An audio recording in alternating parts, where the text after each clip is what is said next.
You're listening to the We're Talking Sports podcast, hosted by Ben Burns and Richie Donnell. Remember to like us on Facebook, follow us on Twitter, and visit our website at mysportstop.com. Now, ladies and gentlemen, here they are, Ben Burns and Richie Donnell. Okay, everybody, welcome to We're Talking Sports for another very special episode, the NBA free agent preview / kind of review of the past 11 hours. Yeah, and not only that, but for those of you that do love basketball, remember today is the start of Summer League. I have been pumped for some Summer League basketball for the last couple of days. Absolutely. It's all I could talk about when I was at Concordia. Yes, I'm pumped to see some of these young guys go out there and play.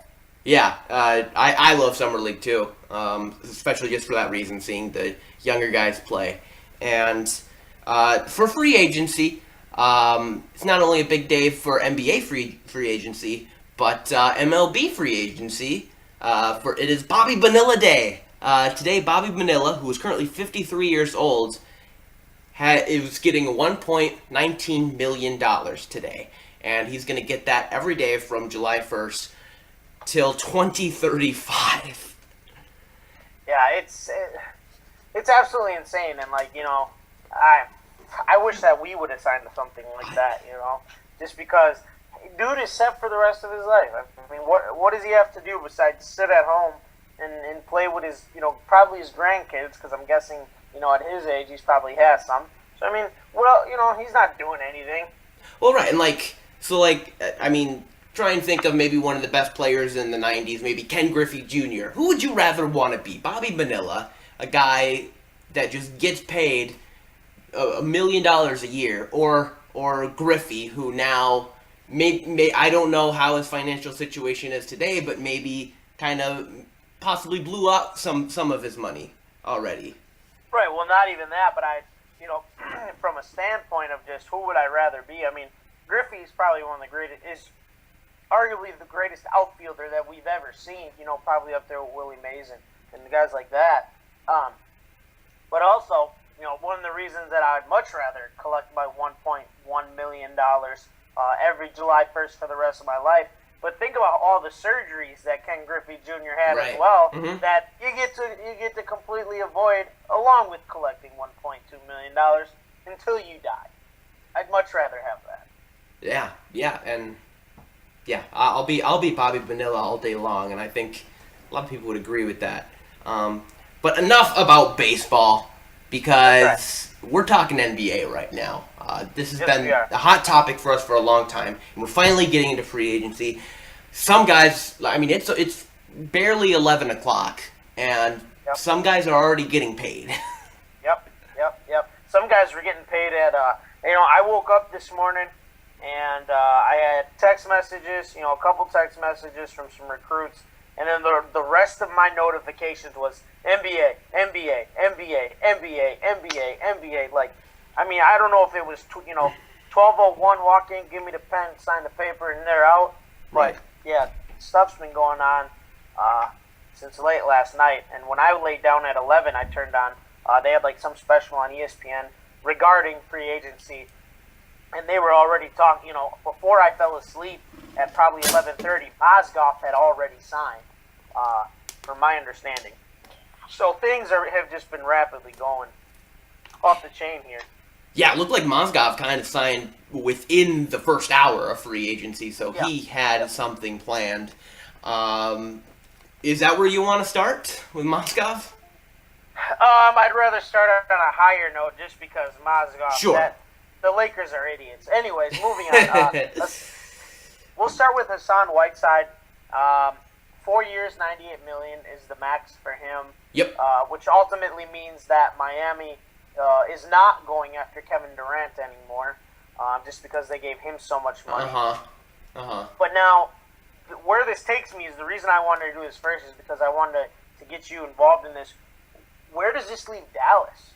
They were going after him so hard, and they were expected to offer him the max. Sure. But now that Whiteside is locked up, what do you think they should do, or what do you think Mark Cuban will ultimately do to try to surround Derek with some talent? Well, I think, first of all, this is, obviously this was maybe target number 1 for them to go after Whiteside. But at the same time, this is a huge relief for Dallas because with what happened last year, where Dallas got a commitment from DeAndre Jordan, and that happened a couple days into free agency. Now that Whiteside is signed with Miami, it kind of looked like Miami signed him right away because they didn't want him to talk at all with Dallas or the Lakers or any other teams that was interested in Whiteside. But with Dallas now, obviously they go to target number 2, and that's Mike Conley. I mean, if they can get him, that's great. But we'll see. As for other centers, I mean, maybe I think the guy that they're going to go after next will be Bismack Biyombo. A guy that's younger than Al Horford, and I think they'd have a better chance of getting Biyombo than Horford. Other than that, I don't know. Dallas usually loses in free agency, so I'm not too sure where this leads them to. But at the same time, I wasn't expecting them to get Whiteside at all. Yeah, I will say though, if Dallas was to go with Bismack Biyombo, obviously he was considered a bust by many to the Bobcats / Hornets organization as well. While he was there. But if he can continue to play the way that he played against the Cleveland Cavaliers in this playoffs, and a team uses him correctly, whereas I think Charlotte was looking for him to be a star, which he may be a better than average player, but he's obviously not a face of a franchise. He could be a good fit in Dallas as a guy who doesn't need the ball. He's just surrounded by shooters, but he's going to hustle, he's going to rebound, and he's going to block shots. And ultimately, that's really all Dallas needs from a guy down low. And when you won the NBA championship a couple years ago, I mean, you had the same type of player down low in Tyson Chandler, right? Who did the exact same thing. So, I mean, it could, necessarily be, hey, let's try to repeat the formula that we did once and see if it can, magically happen again. Right. And I think one of the biggest keys to winning a championship is having that guy down low, and we kind of saw that with the Cavs this past season with Tristan Thompson. I don't know if they would have won that championship without his contribution in the finals. I completely agree. Speaking about guys down low, so to me, maybe outside of Kevin Durant, this guy is the best. I thought was the best free agent, restricted, unrestricted, available on the market. Andre Drummond. Is now in Detroit for the foreseeable future. 5 years, $130 million, rightfully deserved. And to me, I mean, you now have one of the top 3 centers in the NBA locked in for 5 more years to your team. I mean, I was talking about it, last night a little bit. I would probably go him, DeMarcus Cousins easily, and then take your pick from a couple of guys. Some guys might say Whiteside, just the way he played last year. Maybe, DeAndre Jordan. But Drummond is in that category of possibly the best center in the NBA.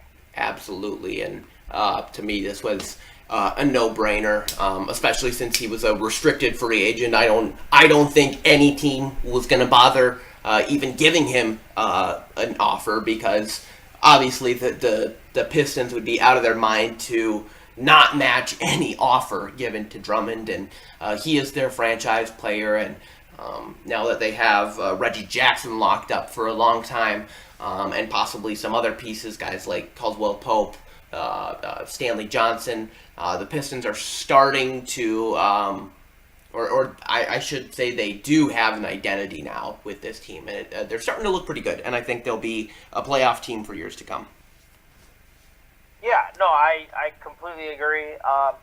With the way that they played against Cleveland last year in the playoffs, I thought they could have been the team to knock them off, even though they did get swept. And I think they're a team that's definitely going to move up from that 8th spot. They could possibly be the Boston Celtics, the way that the Celtics have kind of been trending up as of late. Yep. They could be headed that same way. Yep. But from one big to another, Joakim Noah, 4 years, $72 million to the Knicks. He essentially got his wish to join Derrick Rose in the Knicks. So now they have Rose, Porzingis, Melo, and Noah. What else can the Knicks really do? I mean, obviously they're in a mode where they want to buy because that window is closing with Carmelo. Yeah, But I think I think their next step is to get a shooter. They had their shooter last year was essentially Arana Flalo, and since he did not accept his player option, it seems like he's gone. So it'd be nice if they can get a guy who can, really shoot the three. And obviously, I think D Rose is an okay shooter. Porzingis can shoot, but at the same time, I think they need a solid shooting guard that can really help them.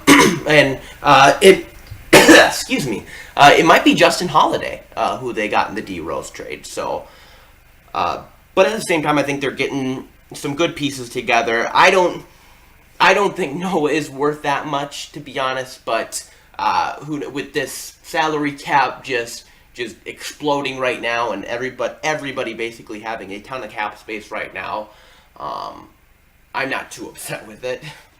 right, yeah. I mean, as we were talking before, this free agency, is obviously going to be a little weird because there's such a huge jump in the cap. Next year, we're going to see the same thing as they now, surpass $100 million. And I was talking to a friend of mine about this last night. If you really look at it, so you look at NBA teams. An NBA team at maximum can have 15 players on a roster. Okay. Yeah. So next year they're going to be around $109 million in cap space. Wow. That is $45 million less than what the NFL salary cap is. And the NFL teams have 53 men rosters plus a 10-man practice squad that they have to. So they essentially have 63 guys that are getting paid on an NFL roster compared to 15. And the NBA salary cap is closing close to the same amount as the NFL. That's absolutely. I mean, that's where you're headed with these NBA free agencies, and it's absolutely ridiculous. Right, and I mean, at that rate, you're going to get your starting five is almost going to get paid an average of $15 million a year, which is unbelievable. Yeah, absolutely, right. And there's even talks of, I don't know if you've seen this, and I doubt it'll really happen this year, but they're talking about possibly within the next couple of years, the way that this salary cap is going, LeBron getting a contract that's worth over its lifetime $200 million. Yeah. $200 million in the NBA for one contract is absolutely crazy. I mean, that you're talking now baseball range where you're talking about guys getting $300 million and things like that. It's just getting way out of hand, and guys are going to be getting max contracts that shouldn't be. Which leads us into Jeremy Lin, who cashed in big at $12 million a year. Coming off the bench for the Hornets last year, I thought that was a good fit for him. Thought it was a good spot. I think he's kind of found his niche as a backup point guard who can still play 28 minutes a game if need be. Well, and I mean, I think I did a lot of free agency previews for our website, and I had Lin pegged as, a really solid backup point guard, but it looks like in Brooklyn, he might be the starter because the Nets did cut Jarrett Jack. So yes, they did. Yep. I don't know if I can't think of any other. I think their only other point guard on their roster right now is Shane Larkin. That's what I was gonna say as well. I think that's the only other guy they got right now. So it looks like he may be the starter right now in Brooklyn, but otherwise, good for him. Obviously, playing in the Big Apple has done good things for him. So, I would love to see Lin play back to that Lin Sanity level, because obviously I think he is one of the better characters in the NBA. But and he did have a very good year as Kemba Walker's backup in Charlotte. Obviously I think he wanted to be a starter again, and he has that opportunity with Brooklyn. Yeah, I completely agree. For me, and if any of you have read the NBA free agency article that I put together, I mentioned a lot more so two prices. What guys are going to ask for and kind of what their worth is. But I still get stuck in my head about this whole salary cap thing, and I kind of go back to what guys are really worth. And Lin to me is worth $8 million a year kind of guy as a backup point guard, but under the new cap, I mean, that ultimately turns into 12 to 15, which just seems insane, as you talk about those numbers. Linsane, there you go. So, the what moment of the morning, Timothy Mozgov. For those of you that watch a little bit of wrestling, Eli Drake, dummy, yeah. Like, what are you doing, Los Angeles Lakers? Right. 4 years, $64 million for a guy who did not play last year because he was either hurt or because Cleveland just looked at him and said, hey, we don't need you. And they just said goodbye. What are the Lakers doing? What is it, Kobe retires, so let's just do whatever we want type of thing? Or, I mean, I don't understand this at all. Yeah, no, this was a stupid move for them because them being the Lakers, even though they're nowhere near the level they've been, the days of Kobe and Shaq, but they're still the Lakers. So I think they're still an attractive free agent destination. So, they said they wanted to pursue Whiteside. Obviously, that wasn't going to happen, but I still think they could have gotten a solid center. A guy like Al Horford. He was one guy I was talking about the Lakers could have grabbed. But giving Mozgov roughly $15 million a year just is not a good plan. They gave Roy Hibbert a 1 year, $15 million deal last year, and he was horrendous. So and it seems like they're going to do the same thing for Mozgov, but only give him 4 years instead of 1 year, and it's not a good idea. I think I see Mozgov as maybe a solid backup center for a team, but nowhere near a starting center earning $15 million a year, especially the Lakers, who even though Mozgov is maybe more of a role player, he's maybe their second or third best player on the team, and that's not a compliment. Right. Yeah. No, I completely agree, and I was just kind of thinking in context here. I'm glad that they didn't make a qualifying offer or sign to an offer sheet, but just thinking about the guys out there, and maybe he's not the star, and he's the worst of the two brothers, but I would much rather have Plumlee, who the Bucks have the rights to as a restricted free agent, than Timothy Mozgov. I mean, you would have got him a lot cheaper. He's a defender down low and an athlete, and I would much rather have him. Maybe that's just a biased opinion as a Bucks fan. Yeah, I mean, I would rather have Mozgov. I think Mozgov is maybe a better rebounder in my opinion. But I mean, at the same time, there isn't much of a difference, and I don't think any team is getting ready to pay Plumlee $15 million a year. Yeah, no, absolutely. So the one person that always got was kind of the talk of the restricted free agents entering this year, and it even caused Tracy McGrady to chime in a little bit, about what a max player really is in today's age. Bradley Beal got his max deal from the Wizards. Once they decided they were going to pull out of the Kevin Durant sweepstakes. And if they didn't, apparently Brooklyn was willing to offer him a max contract. Okay. But in today's day, I mean, what is a max player? I mean, to me, a max player is LeBron James, Kevin Durant, DeMarcus Cousins, Andre Drummond, elite players in that, Steph Curry in that. Bradley Beal is not that to me. If anybody on that team is a max player, it's John Wall, I believe, versus anybody else that they have on that roster, so to speak. Yeah. But, I mean, what is this doing to the whole, perception of what a max player really is? Because now second-tier guys are getting these huge contracts. Well, and really for Beal's career so far, he's kind of been a fringe all-star player, a guy that's almost on the bubble all the time, but doesn't make the all-star team, I feel like. And is that a max deal play? Probably not. And same thing with Chandler Parsons, who probably will be getting a max deal now. A guy that hasn't made an all-star team in his career, but still has that unleashed potential, and that's what Beal is. And seeing that we're currently in an era of the 3-point shooter, obviously with Steph Curry, Klay Thompson, just being incredible shooters that make a huge impact for a team.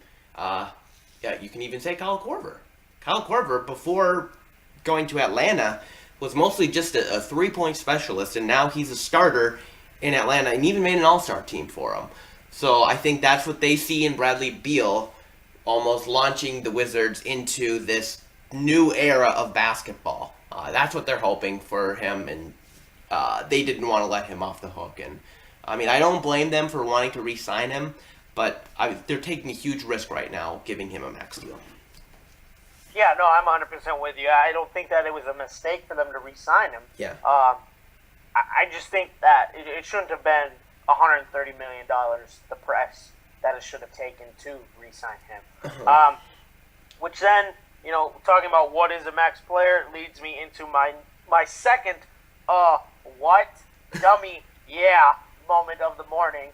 Nicholas Batum has pulled off a max contract. 5 years, $120 million to re-sign with the Charlotte Hornets. Right. What? Okay, for this deal, there's 3 things that confused me here. One, it's just simply the Hornets going after Batum because obviously he was a big asset for them last year. It may have been Batum's best year in his career, but I think that was mostly because Kid Gilchrist was hurt. And with Kid Gilchrist and Batum now together, the big question is who's starting at small forward and who's playing on the bench. Right.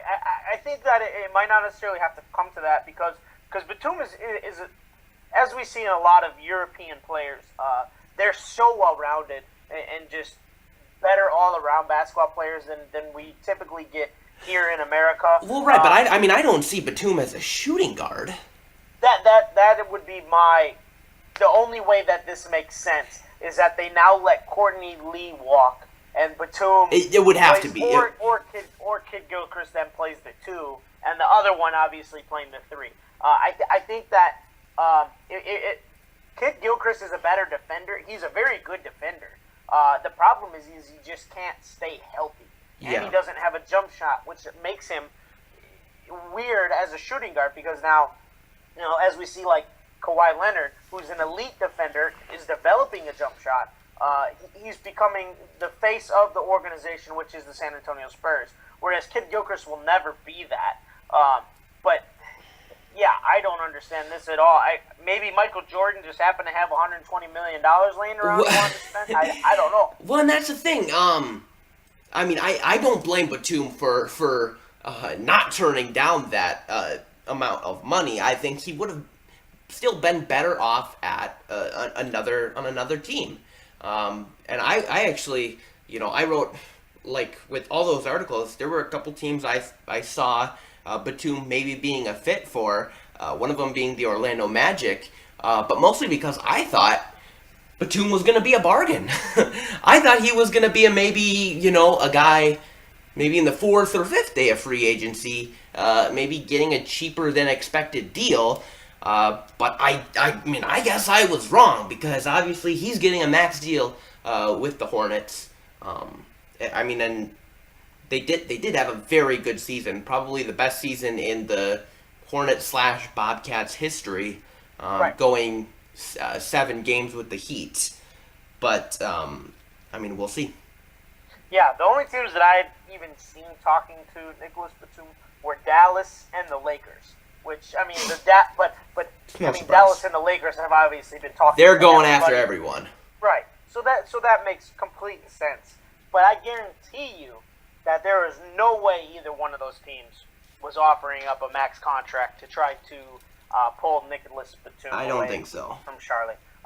So obviously, as we all know, this is the year of Kevin Durant.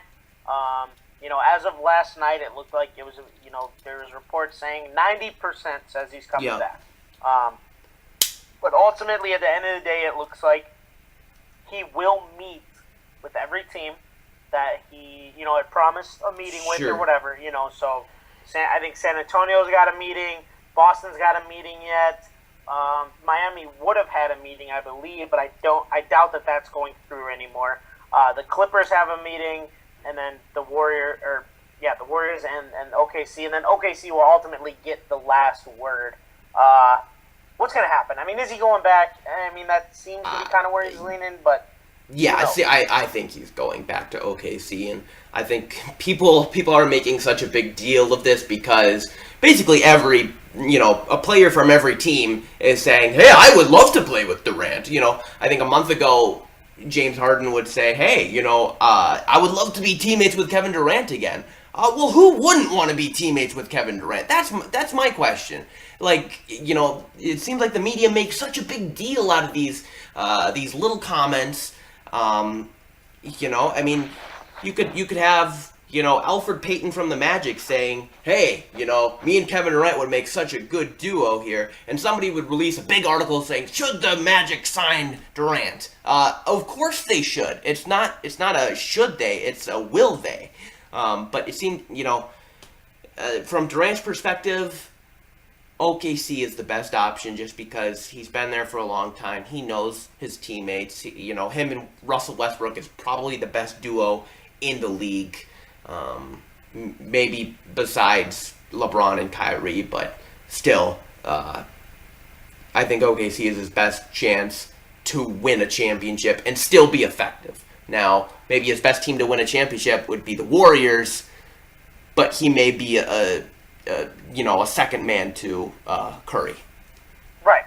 Yeah, I completely agree with that. The only thing now that, if he does resign, what does that do for the Thunder? Because they'll be going through this again very, very soon. Yes. I believe next year, as Russell Westbrook is going to be a free agent. So, I mean, whatever money, Durant signs to obviously will be taken away from Westbrook. So it'll be interesting to see what the Thunder do. But I agree. I would love to see Durant go back and win a title in OKC. Yeah. Well, and I think they're trying to clear out a lot of money, and it seems like they've been clearing out money for these two for a very long time, and it really started all the way back when they traded away James Harden. Yep. And then, of course, during draft day, they traded away Serge Ibaka, which cleared up a lot of money, and now they're gonna get Durant back with this big deal, and with a guy like Victor Oladipo and Shane Adams still on their rookie deals, I believe. They're clearing out money, and they have space to. I think they have space to give both Durant and Westbrook the deals that they deserve. And then Shane Adams is also going to be a free agent next year, so we'll see what happens with him. Yeah, and apparently, as of late last night, the Thunder are still trying to move Enes Kanter and in Really? his contract. Yes, they are. Ooh. But now the only issue with Kanter now is if he is traded, Okay. he is guaranteed a 15% raise in his per year salary. Okay. Which either I'm not sure if that means that Oklahoma City is going to be paying that, or if the new team is paying that. I really don't know. I'm guessing the new team. But that is a guaranteed kick in if he is traded. Okay. That's then a nice also, little deal on his contract there. And then also Good the agent. other thing that they're trying to do is, I guess, as a part of this pitch that OKC is giving Durant, Okay. they believe that they can sign Al Horford Wow. as well. Wow. So they must have Ugh. something up their sleeve. I don't know we about don't that. know about. But because apparently a part of this pitch is they are going to bring Al Horford in to play with them. I don't like that. I don't like that because I think the Thunder have done such a good job by developing their team either through the draft or through trades. And Yeah, I agree. That's been their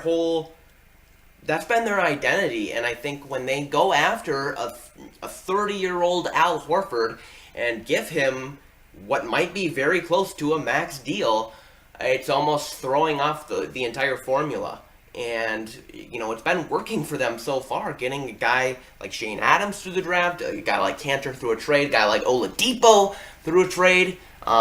It's been working for them, and if they get a guy like Horford and sign him to a very high deal, their chances of re-signing a much, much better player in Russell Westbrook, it becomes less likely. Yeah, and I think for OKC, the smart thing, maybe for OKC and Durant, the smart thing to do would be to look at LeBron's latest contract, where he signed the big contract to go back to Cleveland, the max contract, but LeBron had the every year opt-out clause. Yes. Basically, I think that, maybe Durant is a little bit more on the edge of leaving than LeBron would be again, because LeBron obviously has left and gone back. So maybe, Durant would be more likely to opt out and leave, versus, what LeBron is at. Right, I mean, and LeBron's so connected to Cleveland and Ohio, so. But I think that would make sense due to what you had just said, because they're so good at developing their team through trades, because they draft very well. They move their trade pieces that are outperforming their contract for other assets, and then those that, and just continue to build off of assets. To me, the smart thing to do, instead of signing Al Horford, is let Sabonis learn through playing. Yeah. I think that he can play next to Steven Adams. He can play next to Enes Kanter because he's a stretch four. He's a better shooter than Ibaka. I think, he might not be the defender or the blocker that Ibaka was. He could be a better rebounder. But I think that would be the smartest thing to do, to go forward. Westbrook, Oladipo, Durant, Sabonis, and Steven Adams as your starting five. And, depending upon what happens, you'd bring Kanter off the bench. And, I mean, even if Sabonis needs some time to develop, they have another stretch four that they got in that trade, Ersan Ilyasova. And which they're also trying to move in order to create cap space for Durant as well. Sure, that's not a bad idea either, but, I mean, I think Ilyasova is kind of a guy who maybe you could play in the first couple minutes and just start and then have Sabonis come off the bench. But I think Sabonis is headed for big things. Yeah, I completely agree. So I have a list here of players that are kind of, I guess you could call the bigger names after the Durant, the guys that have signed. Mm-hmm. I took some names out just because there have been some updates as we've been talking this morning. Okay. But I'm going to go down this list, and I just want what's the smart thing, what's a good place, and maybe what they're looking for here. So we're going to start off with Al Horford. Where do you think would be a good spot for him to be, whether it's re-signing or going to a different team? I think Atlanta is almost, seeing what they did trading away Jeff Teague. I think their plan is to try and re-sign Al Horford and try and build a team around both him and Paul Millsap. So I think the best option for them is to re-sign with Atlanta. Okay.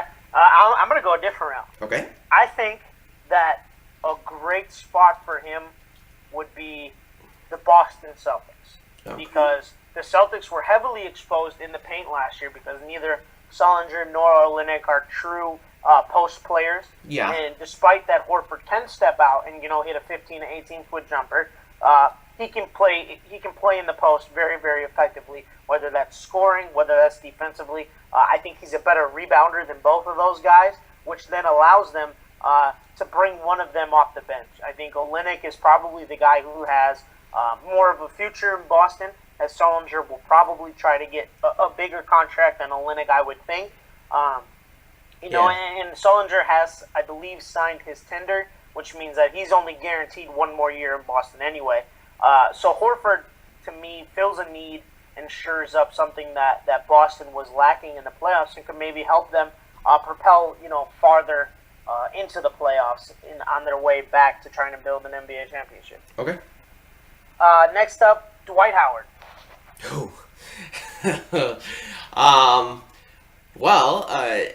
There was a report that Dwight Howard said he expects to get a contract worth $31 million a year. Yep. well, let's just throw that away because that's not happening. But I don't know. I don't know where he's gonna. Is Houston his best option to resign? No, it's not. It really isn't. Man, what do you think? Let me think about this, and you say you're gonna get mad at me. Sure.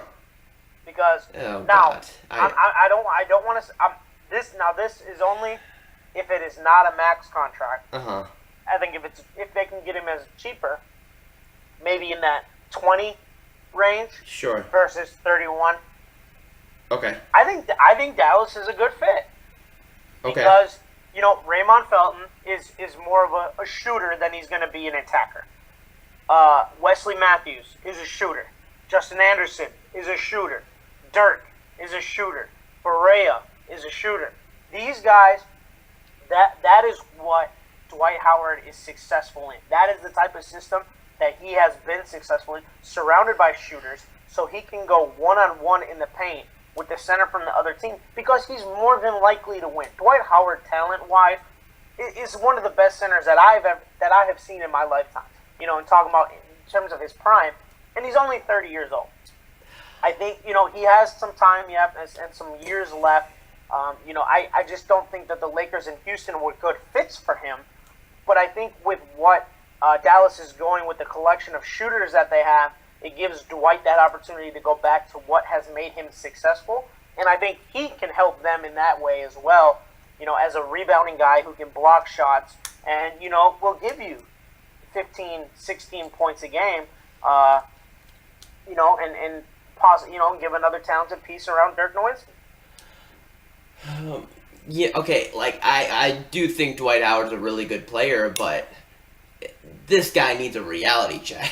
I agree. That's why I said, right. We're talking, if Dallas can get him not for the max, for something obviously cheaper than the max. No, I mean, I think he just needs a reality check for his character. I think he's a big baby, in my opinion. All right, I'm going to throw a curveball here. I think a good option for him would be the Indiana Pacers. Okay. I think with the Pacers, they made some big trades before the draft, getting Jeff Teague and Thaddeus Young. So to me, I think they're trying to get back to their to where they were at when they got the 1 seed. I think right now their starting center would be Miles Turner, who I think is still very, very raw as a center. Could become very good, but is still raw. I think if Dwight Howard maybe signs a 2-year deal with Indiana, they have a really good starting lineup then with Teague, Monte Ellis, Paul George, Thaddeus Young, and Dwight. That's a solid team right there, and to me, that's a top 4 team in the East. And I think they could, if Dwight plays that same kind of play he played in Houston, not the best he can be, but still a solid player, they could maybe challenge the Cavs in the East. Yeah. But, I mean, as much as we want to speculate with Dwight, we really don't know. No. There hasn't been anything necessarily out there. But I think in all reality, I mean, Brooklyn, maybe? I mean, if we're just being realistic here. Brooklyn's, yeah, maybe, I can see that. Maybe Atlanta if they can't re-sign Al Horford. Yeah. I guess Boston, is interested in Howard, which would also be another fit as a guy who's going to play more in the post. Mm-hmm. I guess it would be those 3 teams if I really had to choose. I think it might be I don't think Dwight would agree with this, but it may be in Dwight's best interest to wait to see, where Horford goes, where Biyombo goes, maybe where Pau Gasol goes, right. And then just try and get a deal after them. I completely agree. The next guy up is the number 2 option that you had mentioned earlier, Mike Conley. What do you think Conley's ultimately going to do? I would love to see him in a Dallas Mavericks uniform. I'll just say that right now because I think he would be the Mavericks' best option or best chance to, if they have a chance at all, to get back in the finals. Would he be the best point guard there since young Steve Nash? I know you guys had Jason Kidd, but that was obviously more so. Kid was good for us. That was more towards the later part of his career. He made an all-star team with them. Okay. I think you're underestimating how good Kidd was in Dallas. I think Kidd was better than Nash played in Dallas. Okay. Nash really came on when he went with Phoenix, obviously, but man, where is hang on, I'm blanking for. I don't know where Conley. Where do you think? You're putting me on the spot. I think it's going to come down to either Memphis or Dallas. I think that's ultimately what he's going to decide to do. I have a little something here in my updates that apparently he has been doing over the last couple of days. But ultimately, I think it's those two spots. If he leaves, he's going to Dallas. If he signs any other contract other than Dallas, it's Memphis to me. I don't think that it's going to be any other place except for those two. I'll tell you where he's going to sign. I tried to remember who I said in one of my articles, but now I remember. He's going to sign with Sacramento Kings. And here's why. You think? Okay. Dave Yeager is the current head coach of the Kings, and obviously he coached with Conley in Memphis. Yep. Conley had his best years there. Rondo is now a free agent. I don't see them bringing Rondo back since he only signed a one-year deal with them. I think with Conley in Memphis, they're a much better team now, and DeMarcus Cousins, I think that would make Cousins very happy. So. I think so too. I have a name here that I had next behind Mike Conley, but he is in my update, so I want to take him off and add a player who I didn't have. Let's go into Rondo a little bit here. Okay. Rondo is a free agent. Does Rondo finally get his wish and end up as a Laker this next year? I mean, there's been rumors forever and ever and ever of him going to the Lakers, kind of as like that next marquee guy or whatever it is, that those are the guys that the Lakers always go and get. Does he end up in the Lakers or where does, Rondo asks for money that he doesn't necessarily deserve. Yeah. And his game, I think, has taken a huge step back since leaving Boston. No, I don't think he goes back to the Lakers. Mostly because I think the Lakers are going to try and go after more of a big man. I think their number one priority is getting a center. They did get a... God, it's such a bad sign. But no, but I think they gave Jordan Clarkson a 4-year deal. So, I think he's going to start at shooting guard, and they're going to keep Russell at point guard. I think where Rondo's going to go is the Houston Rockets. Okay. There was talk for a while that maybe he would join Harden there, but I think now they need another point guard besides Patrick Beverley, and I don't think they really care if Beverley comes off the bench or not. He still might start ahead of Rondo. So, but I think that's where he goes is Houston. Yeah, man, look, I'm gonna tell you, if Patrick Beverley can get out of Houston, that would be the smartest decision he can make. Sure. Because the kid can play. Sure, yeah. I haven't really seen a whole lot of him, but the kid he's good. And he needs to get his way out of Houston to get to an organization that's going to use him properly and let him actually play and get quality minutes. But yeah, I keep coming back to Brooklyn here as a team who's throwing cash around, or trying to at least. And as we said before, they don't, Lynn maybe is the point guard, but, if not, Rondo is a guy who can start for you, him and Lopez, but then, Lynn comes off the bench where I think he's a better option. Yeah, I agree with that. I agree with you there. Otherwise, I have no idea. A lot of these older guys are asking for these things, and teams just don't want to give it to them. The next guy up is your man, Dirk. He's coming back, right? Please tell me he's not going. I hope so. I think Dirk is more valuable to the Mavericks than he would be with any other team. I think, the word they were saying, the Warriors could sign Dirk, but I heard the same thing about Al Horford, Pau Gasol, just about every other power forward center. So I think Dallas is his home, similar to Dwayne Wade. Of course, there's talk about Dwayne Wade maybe going to San Antonio or Dallas, but he's going back to Miami. You said San Antonio or Dallas. I got an interesting piece for you coming up in a little bit about D Wade. He was the guy that I took off the list because of a team that's going after him heavily. Uh-oh. Is this a recent update? This was this morning. Okay. Yeah, but anyways, going back to Dirk, I think he goes back to Dallas, but at the same time, the Mavericks need to help this guy out, and I think the best way to do that is to bring in Conley. Yeah, I agree. So next up is a guy that you did bring up, Pau Gasol. Pau is one of those guys who's valuable no matter where he goes. It's just whether a team has the funds to or a position for him to play. Well, Pau Gasol said he would be willing to take a pay cut if he played for a winning team. And Chicago, it's not the Chicago Bulls, I can tell you that for sure. I think a team that he should go to is Boston. Okay. See, I was thinking the other side of the country, and in my free agency article, I said Portland.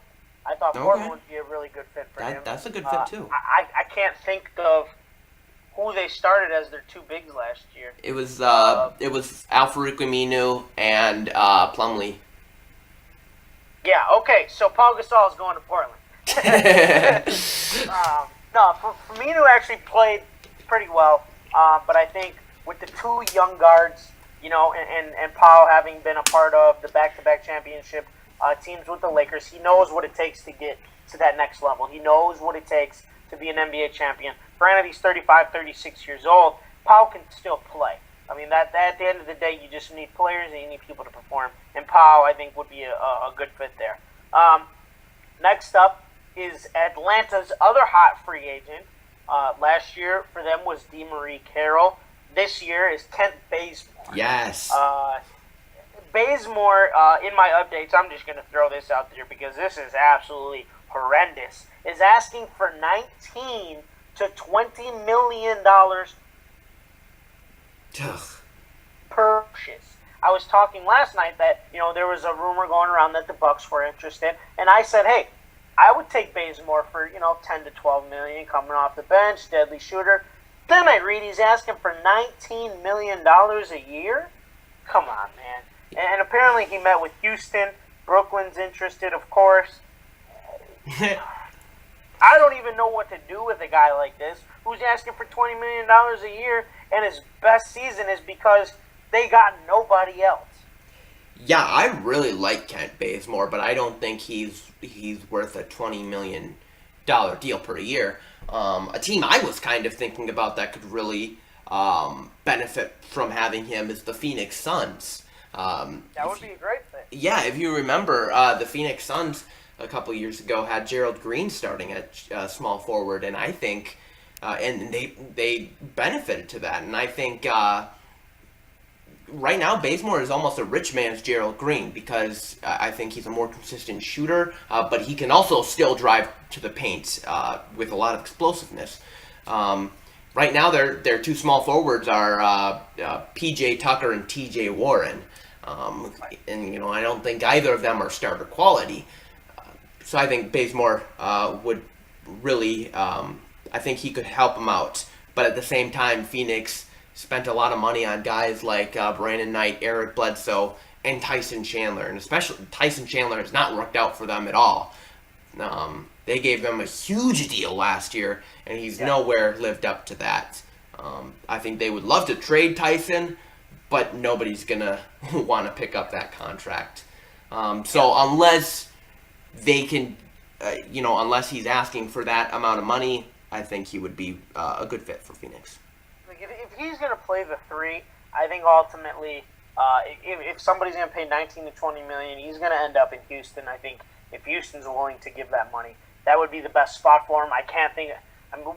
Maybe they have Trevor. Do they still have Trevor Ariza? Yeah, they still got him.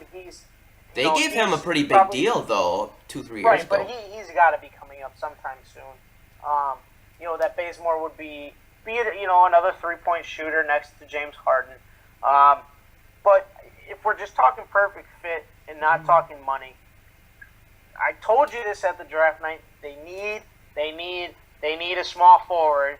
He would be a great fit for the Los Angeles Clippers, a team that desperately needs a small forward, and it's another shooter to pair with J.J. Redick that creates and spreads the floor for DeAndre Jordan to just go down low and just go to work. Blake Griffin's not necessarily a 3-point shooter, but he'll hit 18 feet. Chris Paul just kind of does his thing as a very good, probably maybe best all-around point guard in the NBA, possibly. But I think he would be a good fit there. But obviously, the Clippers are not going to give him $20 million a year, especially chasing Kevin Durant. No, I agree with you. I think Bazemore and the Clippers would make sense. You said they needed a small forward, and I think they do.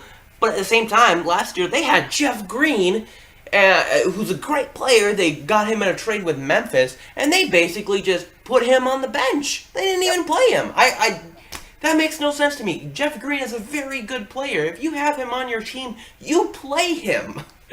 Yeah, is he a true small forward, though, or is he more of I think he's more of a power forward, but at the same time, so is Luke Richard Mamute, and he's starting right now for them. That's why they need Kent Bazemore. So the next guy, Ryan Anderson, is obviously going to get big money because of the way that he's been playing off of the bench for the Pelicans. I think coming off the bench is still the best place for him, just because he's going to be. He is the power forward of Jamal Crawford. I mean, he's the big man version of Jamal Crawford, essentially. A guy who will get paid because he's so good off the bench. Yeah. I think a good spot for him, a team that has shown a lot of interest, would be Sacramento. That's what I was going to say. You read my article. Playing him next to Boogie. They obviously, they do have Willie Cauley-Stein. But they drafted a bunch of guys whose names I can't pronounce in the NBA draft. So, I mean, I don't think you can go wrong with Ryan Anderson. Now, they're probably going to have to overpay him a little bit because nobody willingly goes to Sacramento for a reasonable price, for whatever reason that is. But I think that Ryan Anderson would still be a pretty good fit. Yeah. I agree 100%. One power forward they did draft was Skal Lebasire, but I don't think, but he's not a stretch 4. But it seems like for such a long time they've been trying to make Omri Caspi work for them. It seems like they've been trying way too hard. No matter what coach is in Sacramento, they want Omri Caspi to become their starting power forward. It just hasn't worked. Okay, They need to move on from him. And I think Ryan Anderson is the guy that maybe they wanted Caspi to become. So why not just get Ryan Anderson? Because I think he would be a great complement to DeMarcus Cousins. Yes, I completely agree with that. Another guy that we talked about when talking about Dwight Howard is Mac Biyombo. Apparently he is taking the approach that Dwight Howard should be taking. Biyombo has said that he will be patient because he wants to stay in Toronto. My understanding of being patient would be waiting until DeRozan got signed, which did happen this morning. So now my guess is Toronto will move on to Biyombo and try to reach a deal there. But this is the approach that Dwight Howard should be taking. Seeing what other guys are getting, seeing what other, and if you want to go somewhere specific, let that team do their work, and then you pick up the leftovers. Yeah. Biyombo is making the right decision, but let's just say he leaves Toronto. Where is a good fit for him if this doesn't work out? I'll bring up 2 teams, the Dallas Mavericks and the Houston Rockets. I think with Dallas, he would be their immediate starter, and, I mean, Tyson Chandler did so well in Dallas and won a championship with them. And like you said, they're 2 very similar players. And with Houston, now with Dwight possibly leaving, they have a need at center. And I mean, who wouldn't want to play with James Harden? Enough said. I'm going to go back to a team that we constantly talk about here with these big guys. Boston. Awesome. Another team that needs a defensive big. I think he would be a great fit there. Yep. Fills a need, plays defense, exactly what Boston needs, and he doesn't need to score the ball. I want to go back to Biombo. I want to pose a question to you. So the Lakers gave Mozgov just a ton of money. Yeah. Would they maybe pay Biombo with a ton of money too?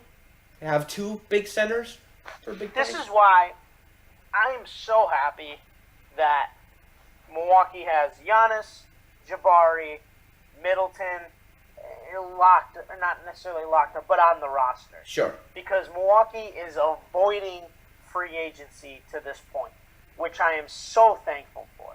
Because this is what worries me about my favorite teams getting involved in free agency, is because you get a Timothy Mozgov who gets this huge, huge deal and now drives the value of everybody else up.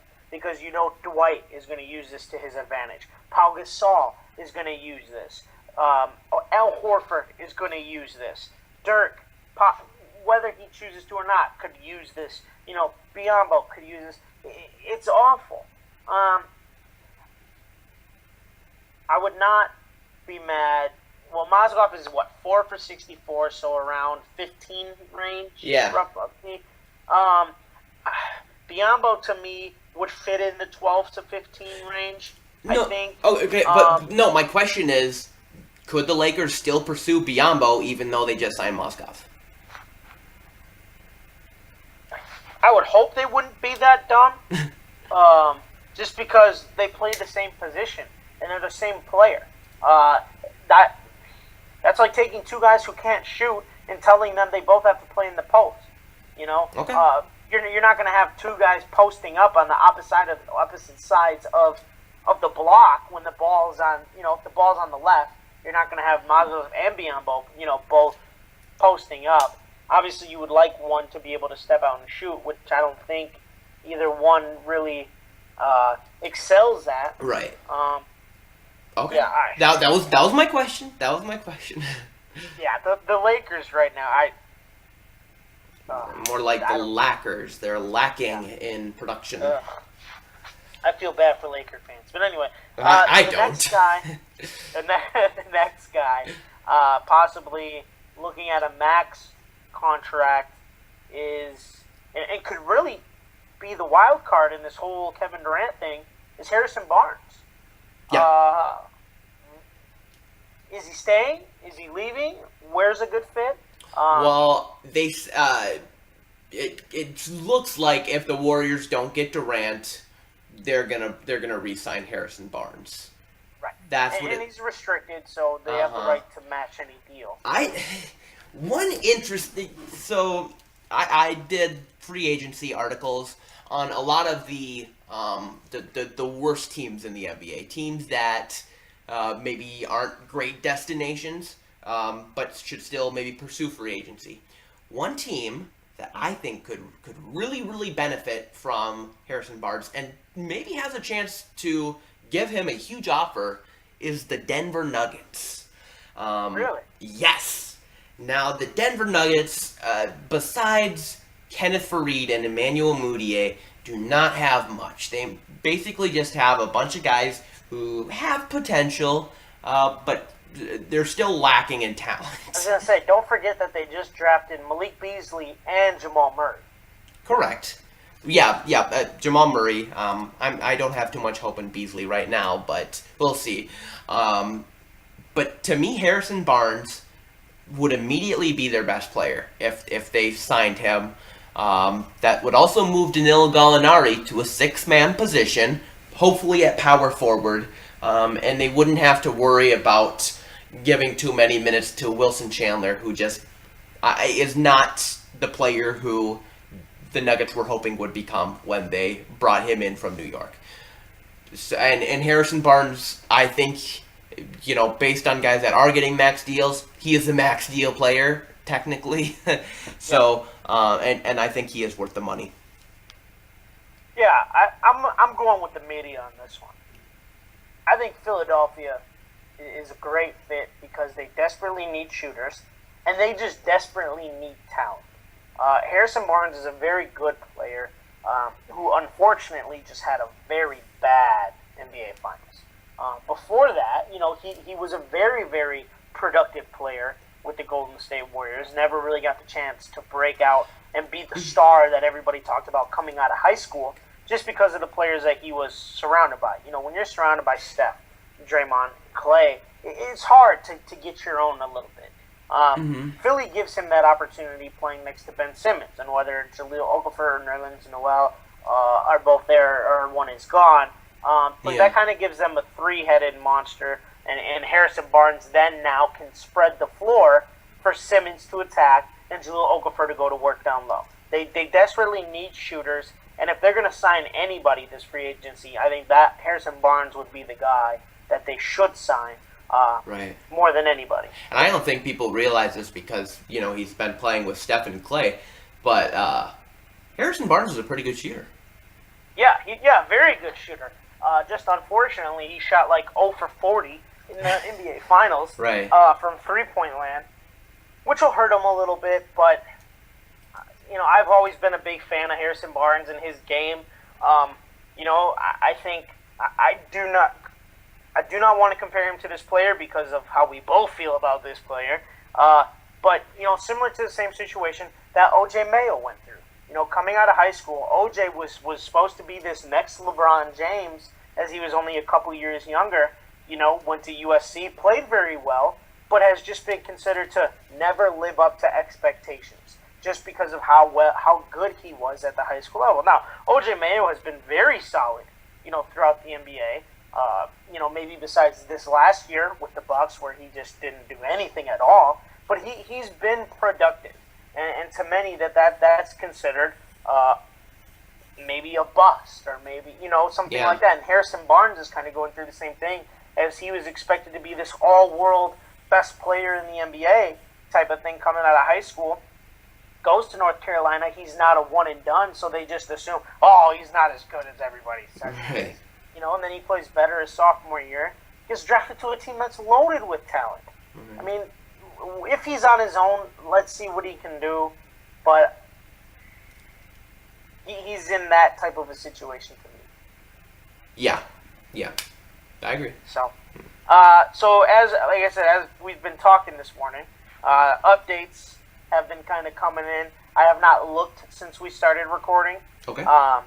But so DeRozan, we had said got the max. Yes. Brandon Jennings is meeting with the Brooklyn Nets. Uh-oh. This came out after they had signed Jeremy Lin.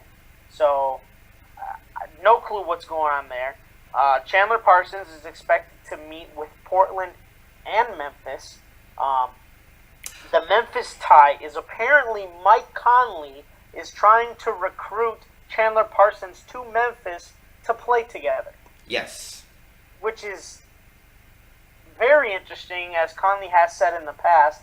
There is no chance that he resigns with Memphis. So while there's also no chance the Grizzlies are going to give Parsons a max deal. Right. And you would hope. I would hope. I would have said the same thing about the Portland Trailblazers, but it appears the Trailblazers think Parsons is a max player. That might hurt them. Yeah, okay, and the Portland Trailblazers, are they trying to become the Dallas Mavericks? Because they got possibly Chandler Parsons, Al-Farouq Aminu, they brought in Chris Kaman, and their head coach, Terry Stotts, a former assistant for Dallas. What the heck? What's going on here? I will say that I don't think they will become. They would. I don't think they would like to be the Mavericks, just because Damian Lillard might be better than anybody Dallas has had over the last. I don't know. Darren Williams is pretty good. Anyways, moving on. But no, I completely get what you're saying. Maybe it's just something that something's in the water. Right, but when you also have when you have an assistant or a coach that has ties, somebody that they might come get them. You know what I mean? We see it in the NFL. Where a coach gets hired and he'll go sign. Yeah, no, I players agree. off his former team. I get what you're saying. I think we beat them in the playoffs too much, and they got mad and started taking our players. Hey, maybe they go out and sign Dirk Nowitzki this year. Yeah. So there was an update during the show. Sounds like Al Jefferson found a home. Really? With the Indiana Pacers. Okay. Not mad at that. Their proposed deal would be 3 years for $30 million. That is not bad for Al Jefferson. Yeah, no, it's not bad at all. And I was kind of just talking about Dwight Howard maybe going to Indiana. Right. Right now their center would be Miles Turner. But again, he is kind of raw. But I think bringing in Al Jefferson, who's more of an offensive center, and pairing him with Turner, who's a defensive center, I think that's a good pair right there. Yeah, no, I completely agree. I think that's a very good fit for both parties. Yeah. Trying to think, see what else I got here. We talked about Jordan Clarkson. Ish Smith signed a 3-year, $18 million deal to Detroit. A big congratulations to him because he is finally gone from the Philadelphia 76ers. Great, very proud of him. Very happy for him. He's a very solid player. He was in Milwaukee for about a half a year a couple years ago. And I liked Ish Smith. I really liked. Yeah. Well, and they needed a backup point guard too. Since they traded away Brennan Jennings, their only backup point guards were Steve Blake and Spencer Dinwiddie. And Dinwiddie, he got traded. I can't remember where, and Blake's a free agent. Yes. This is a good. I like Ishmael Smith too. To answer your question before about going to get another shooter and another shooting guard, Eric Gordon considering the New York Knicks. That would be a fantastic pickup for the Knicks. Dallas and Orlando were the first two teams to reach out to Jamal Crawford this morning. Yes, I would love Jamal Crawford. But since another 5 teams have reached out, which include Boston, Golden State, Orlando, Atlanta, and one that I'm missing. The Kings are in on Ryan Anderson, as we mentioned, but I've also reached out to Dion Waiters and Matthew Dellavedova. DJ Augustine got $30 million from the Orlando Magic. Yes. What is it, about a little over probably about $7.5 million a year. Wow. 4 years, $29 million. And the D Wade update that I wanted to give you. All right. That I'm super excited about because the Milwaukee Bucks are going hard after Marquette player Dwayne Wade. Now, I've never been a D Wade fan. Even though he went to Marquette, I was just never big on Wade. He's a great player, great player. But just the reality of this happening excites me. Now, granted, they would have to probably overpay him out of his mind to come to Milwaukee, and the fact that he is old already just makes me go, please do not pull the trigger on this and just go back to Miami. But just as much, it excites me because could you imagine Giannis, Wade, Middleton, Jabari, and just whoever they decide to play at the center? I mean, dude, those guys are going to be running up and down the court. Like D Wade's going to need a wheelchair at the end of the game. Yeah. They would definitely, our good friend Izzy would get a lot more ticket sales if they got D Wade. So I don't know. He's going back to Miami, though. He's going back. Yeah, I completely agree. Apparently, the Hornets are trying to lock in Marvin Williams now. The Hornets? The Hornet, yep. Wow. What did I say? Really? What did I say? I'm very surprised at that because he underperformed on a 2-year, $14 million deal with them. So, see, I thought he actually played pretty well. But the thing is, I think Kaminsky's their starting power forward. Unless they plan to play him at center. Yeah, I do not know. I'm just looking up. They might play him. I mean, now has done here. now that it looks like Jefferson's moving on, Right. I maybe they play Kaminsky at the 5 because I don't think Cody Zeller's a starter. Yeah, me either. This year, Marvin Williams only played 29 minutes a game, and he averaged Only 29 12 minutes? Yep, only 29 minutes. That's still a lot of minutes. And he averaged 12 and 6.5. No, like, Marvin Williams is a solid player, but, I mean, he's not a guy you should depend on. I think they were expecting. No. I think they were expecting more from him. Yeah, last year he was. Yeah, last year he didn't play. For whatever reason, he's not getting very many minutes though either. So. Well, I mean. I don't. Yeah, definitely he's not an all-star player for them, but apparently they want to re-sign him. I don't think he's starter material either. Let's see what else. Any other big news we got coming? I saw one of these guys. I said he was going to be one of the biggest steals in this free agency period, and I think you disagreed with me. Solomon Hill is getting a lot of interest. Yes, somebody messaged me. A friend of mine messaged me about that, saying 10 million or something crazy like that he's looking at. But the Jazz, the Grizzlies, the Bulls are all interested in him. Okay. The Mavericks are also expected to aggressively pursue him. So I'm telling you, Solomon Hill, he's a guy that can play small forward and power forward and can shoot the 3. So yeah. Portland has intention to sign both Chandler Parsons and Dwight Howard.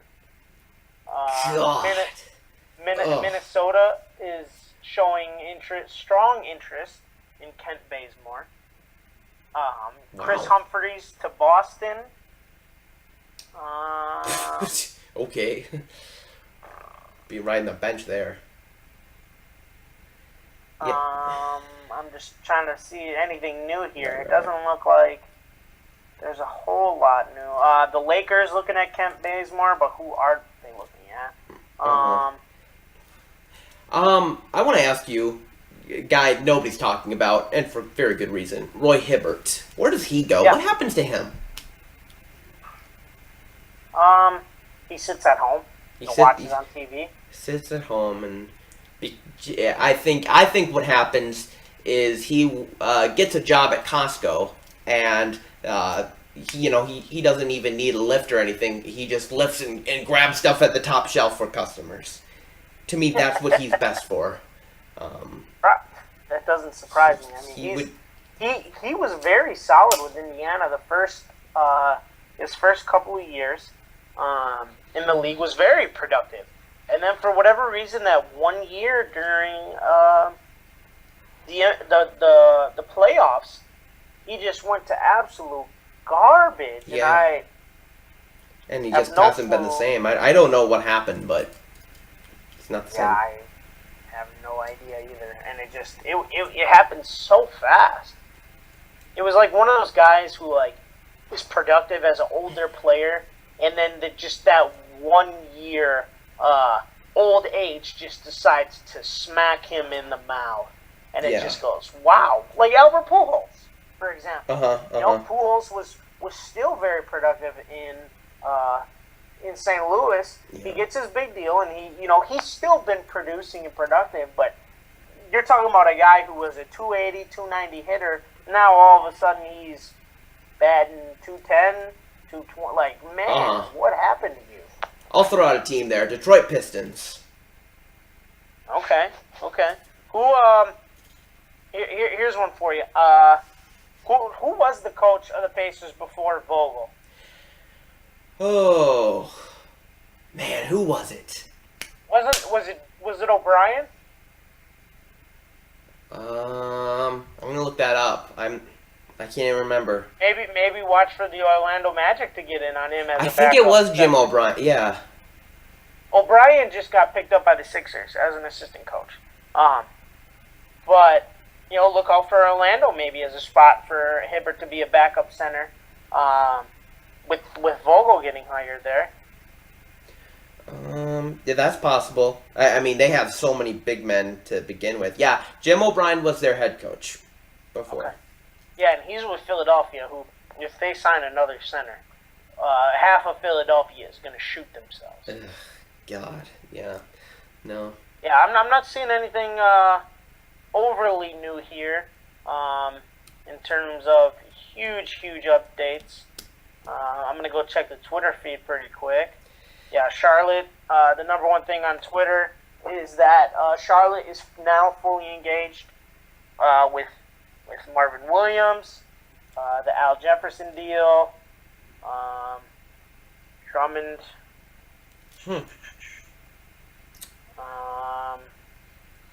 Yeah, nothing. Yeah, doesn't look like Not much. really seeing any new stuff here. There's a big hockey deal. I don't watch a lot of hockey. Ooh. But this guy from, looks like the LA Kings, Milan Lucic, got 7 years, $42 million. Good for him. No idea what that means Nice. for hockey. Good for him. But I'll throw that out there. Yeah. All right, I got some news here. Okay. Couple tidbits. So, talked about the Sixers. They're looking to spend some money. 3 guys that they're looking at. Dion Waiters, who I said would be a good fit with the Sixers. Who is this? The Sixers. Okay. Dion Waiters, Jamal Crawford, and Alan Crabb. All shooters. Yeah. I just did see the team. It was Dallas, Orlando, Brooklyn, Philly, Golden State that we're looking at Crawford. Okay. I did just see that. Tom Thibodeau probably looking to bring some of his old players to Minnesota. One of those guys he's looking at is E'Twaun Moore. Yes, and Milwaukee. I saw Milwaukee is very interested in him as their backup point guard as well.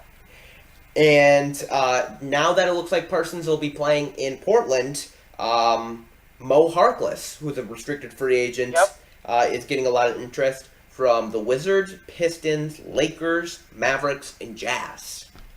Okay, so here, where did I just see that? Here's one for you. So Bazemore met with the Rockets. Yes. That meeting has apparently already taken place. They brought the Rockets view Bazemore as such a high-priced free agency to them that they brought in Hakeem the Dream Olajuwon and Clyde Drexler They must not be doing anything. to try to sway Kent Bazemore to come to Houston. See, if No idea. If they are really serious, they should have brought in Chuck. So bring in Charles Barkley, and Yes. then you'll know it's serious. Yes. Or even better yet, ship out Yao Ming from China, bring him in. Yes. Just bring in Steve Francis, just all of the Rockets' old players. Then you'll know. Tracy McGrady. Yeah, T-Mac, Rafer Alston, even. Yes. Good old Skip to my Lou. Apparently the Pacers still want to re-sign Ian Mahinmi. Wow. I'm Despite surprised about that. signing Al Jefferson. I'm not really seeing a whole lot else here. The Magic have expressed interest in Jeff Green. Finally, he needs to go to a good team. He did meet with the Clippers last night. Ugh. The Clippers didn't even play him. What are you doing, Jeff Green? No, I do not know. Yeah, I'm not really seeing a whole lot else here. All right, let's take a break from basketball. I want to talk about something that me and you don't really like, and that's the NFL Top 100. I hate talking about this, but they revealed players. I think it was 20 to 11. Carson Palmer, according to the NFL players, is apparently the 12th best player in the league. The one thing I do want to bring up about that I did see yesterday. So as a coach myself, and I guess if I was a GM, I'd be kind of a safe GM, so to speak. Sure. When guys get into trouble, to me that there's big red flags. Now that's not to say that those guys can't be great players, but there's big red flags, and I'm the guy who'd want strong locker room presence. Okay. And one of those players that I talked about when he was coming into the league, they were talking about him still being a first-round pick off of talent alone, was Tyrone Mathieu. Okay, so obviously he did not go in the first round, got picked, but he was the guy who spoke on Russell Wilson being listed at number 17. They always have a guy, speak about that player or whatever when they do the announcement. He has gained so much respect from me. He said that there is no reason Russell Wilson should not be higher, and Russell Wilson is a top 5 quarterback in the NFL because no matter what, Russell Wilson does the most important thing in football: win football games. And he goes, and every season he wins games. He's won games at the regular season. He's won playoff games, and he's won a Super Bowl. To me, I mean, especially when you play for a rival, something where it's Arizona, Seattle is now starting to kind of develop into one of those bigger rivalries in the NFL. For him to just come out and respect, the quarterback of the other team like that, I think that's awesome. But Carson Palmer, boo. Number 12. Some of the guys he was over, he was over Russell Wilson, which obviously I disagree with. He was over his teammate Patrick Peterson, even over the Super Bowl MVP Von Miller. If somebody goes up and tells me that Carson Palmer is a better football player than Von Miller, I believe that J.J. Watt was again number 1. I thought I saw. I believe they haven't announced the top 10, but because I thought I saw something on one of the Badgers pages, like 247 Sports. No, that was a different ranking or whatever. I'm not sure. Oh, okay. But so after looking at it, the top 10 in not in any order will be Cam Newton, Aaron Rodgers, Tom Brady, Adrian Peterson, Rob Gronkowski, J.J. Watt, Antonio Brown, Julio Jones, Luke Kuechly, and Odell Beckham Jr. To me, I would swap Von Miller for Beckham. Oh, okay. I agree. But I think everybody else fits. I'm gonna say. Yeah. Von would definitely have to come in for one of the wide receivers. Because this is a yearly thing, right? This isn't based on like where they're at in their career. It's based on their performance solely on last year. I really don't know because if it's based on that, the easiest one for me to get rid of would be Odell, because Julio Jones, monster year. Antonio Bryant, monster year. You're not going to take out any of those quarterbacks. You're not going to take out Gronkowski. I don't think it's based off of just a single year, because when Peyton was out for his neck surgery, he was still in the top 100. So. What? Yeah. So the year after or the year before? I think it's the year after. Like, it's kind of like who do you think will be the top 100 players? Oh, see, I thought it was based on this past season. I don't know what they ask these players of. Yeah, me neither. Obviously, they tell them to just make a top 20 ranking of the best players. And I think in a lot of cases, they're going to put in their own teammates, which is why probably every single Arizona Cardinal player put Carson Palmer number 1. Probably. But But how do you put him? How, as an Arizona Cardinal, do you justify him over Patrick Peterson? Yeah, I don't know. I really don't know. Or even Larry Fitzgerald, for that sake.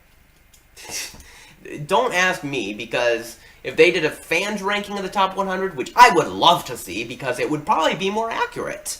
But it'd probably be just as atrocious, knowing the way that fans. Well, that's true. That's true, because obviously, if they did a top 20 for Packer fans, it would probably be all Packers. And, yeah, exactly. But if it was an honest top 20, is what I'm saying, I think it would be more accurate. the problem is having to find all those honest people. Because especially with the fan vote. I mean, the NBA draft or the NBA All-Star break, the All-Star game is a joke. There's a reason that. Hey, for those of you listening, if you go on the website in about an hour or so, there will be a MLB All-Star posting coming up soon. Brett and I putting our All-Star teams out there. There's a reason that we're doing an article like that, because the fan voting in anything is just such a joke. It's really hard because there's so many trolls who feel that they know sports. Right. They understand sports. And then that they're just the smartest guys out there, but they can't keep the blinders off and make smart, honest opinions. Yeah, it's it's kind of ridiculous, and I think the players are starting to prove now that they're just as ridiculous as the fans. Oh, hey! What? So, Uh-oh. I'm sorry for the laugh, ladies and gentlemen. So I'm gonna read this to you. O.J. Mayo dismissed and disqualified from the NBA for violations of NBA/NBAPA anti-drug program. July 1st, 2016, the NBA announced today that free agent O.J. Mayo has been dismissed and disqualified from the league for violating the terms of the NBA/NBAPA anti-drug program. Wow. Under the anti-drug program, Mayo is eligible to apply for reinstatement in 2 years. The NBA teams, and Players Association are prohibited from publicly disclosing information regarding the testing or test treatment of NBA player under the anti-drug program, other than to announce a player's suspension or dismissal from the league. Wow. And you want to know a crazier thing? So the Knicks, right before that, just offered him a deal. 6 years, $143 million. Are you kidding me? Unless this is a joke. It's got to be a joke. But... Yeah, because right now everybody is tweeting about... Well, right, but I mean, obviously, even if that was real, they're going to pull that offer. I'm trying to look here to see if I see anything on O.J. Mayo getting an offer. I'm scrolling down and now I'm heading back to Al Jefferson. Somebody just tweeted that. That had to be a joke, but never mind, because that's ridiculous. I've not seen anything on that. I'm on our Twitter page, Okay. So I don't know. That's... Ugh. And O.J. Mayo served a 10-game suspension for PEDs in 2011. Yeah, no, I mean, I wouldn't want him on my team. And Again? I wasn't too upset again. Yeah, I wasn't too upset when they let him walk. So. Yeah. And the funny thing with O.J. Mayo, when he was on Dallas, he had a player option, and he declined it because he said, I want a long-term deal, but stay in Dallas. And the Mavericks were like, no, yeah, we're good. So. Yeah, and then unfortunately, his brother was at Marquette, so he thought it would be a great idea to come to Milwaukee. Yeah. Mm-hmm. Terrible. Yeah. It is what it is. It is, exactly. It is what it is. I don't think anybody's going to be too upset with him not in the NBA anymore. But with that, we're at about an hour and a half, so I think it's a good time to send off. Yes, I agree. It's been a very entertaining episode. Yeah, pretty good. I think we should come back at the end of whenever the first summer league ends, and talk about what we saw, maybe some guys that sparked our interest, who we enjoyed watching play, or something like along those lines. Yeah. Before the NFL season gets here in about a month or so. Oh, and for those of you non-Buck fans that didn't know or maybe have not seen it, John Hammond got his extension last night as well, through the 2017-2018 season. Are you happy about that? I am, because apparently a friend of mine, he messaged me about I saw the extension and had told him about it, but he did a little more digging than I did, and he had told me that apparently inside the contract, what's gonna happen is when his contract is up, he's gonna slide from GM to an advisory role, essentially as like the lead assistant to who is now the assistant GM, the guy that they signed from Utah to be the assistant GM. He will then just take over as the GM. Wow. With Hammond as like a advisor, so to speak. So does that basically mean that they don't want Kidd to touch the lineup? Hopefully, because thank you for the extension. Because if they were willing to give it to Jason Kidd, I was talking to Dakota about this. I would have to find a new team if they let Jason Kidd be a GM head coach. Well, the Dallas Mavericks are always accepting fan applications, so. All right. So, well, if that ever does happen, Ben, I will let you know and gladly send over my resume. All right. Just send it over to Mark Cuban. Maybe you could get on Shark Tank. Yeah. Maybe. Hey, we should go on Shark Tank for the website. Yeah. I don't know what we would do with the money, but buy into a team. That's what we yeah. All right. So. With that, I think we need to figure out our investment strategy and sign off here. Yep. Thank you very much for listening. Absolutely. And Yes. have a very happy 4th of July. Be safe. be No losing any fingers. Yes. If you want to learn anything about that, talk to Jason Pierre-Paul. He's probably going to give some safety lessons this weekend. So. Or training tips on how to light a firework with 4 fingers. Yeah. Stay in touch. Maybe there's going to be another football player who loses fingers. So. Absolutely. Yes. All right. So and we'll write about it if that happens. Yes, we will. So thank you guys very much for listening, and have a good weekend. Bye.